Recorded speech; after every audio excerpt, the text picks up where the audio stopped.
Assalomu alaykum. Keyinlar yaxshimisizlar, salomatmisizlar? Rahmat birodar. Endi hozir bunaqa garakalarni ajoyib qilib chiqaryaptik. O'shanga to'liqroq ma'lumot olish uchun vaqtingizni olamiz endi. Nimaga foydalanyapsiz? Boshdan tushuntirib beraveraylik. Biz Namangandan keldik. 2 kun oldin bitta olib ketdik. Короче, garelka zo'r ekan. O'zi yana mana ikkita olib ketyapmiz. Biz tovuq boqamiz. Jo'jaxonaga qo'ydik. 15 metrga 12 metr 35 gradus qilib isityapti bittasi. Bir kunda 20 litr atrofni rasxod qilyapmiz. Gazdan ozon tushar ekan, вообще ozon tushar ekan.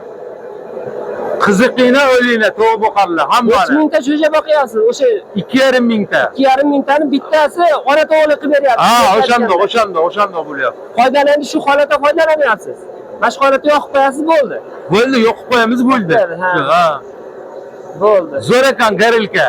Xudo rozi bo'lsin. Hurmatli tadbirkorlar, ikkilanmasdan olaveringlar. Men kafolat beraman. Nechta olyapsiz, nechta olib ketyapsiz endi? Bitta 2 kun oldin bitta olib ketdik. O'zi siraz ikkita olib ketyapman yana, ikkita.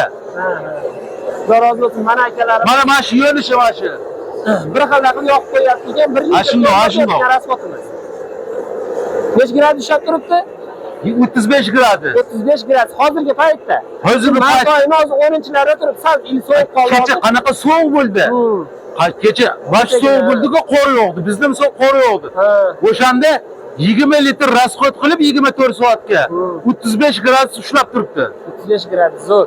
Ertaminga kun isib ketsa, u 5 litr, 4 litr rasxod qilishi mumkin. Buni baland qilingan sababi zakaz qilingani, cho'jalar kuyib qolar ekan. O'sha atrofiga bir akamiz zakaz qilgandan keyin mana bunisi ko'rib, mana amakimiz ham kelib turibdi ekan. Ko'proq Namangandan olishni yana boshqa joylardan xudo xolasa sizlarga ham chiqarib beramiz. Shu holatda mana qiladi.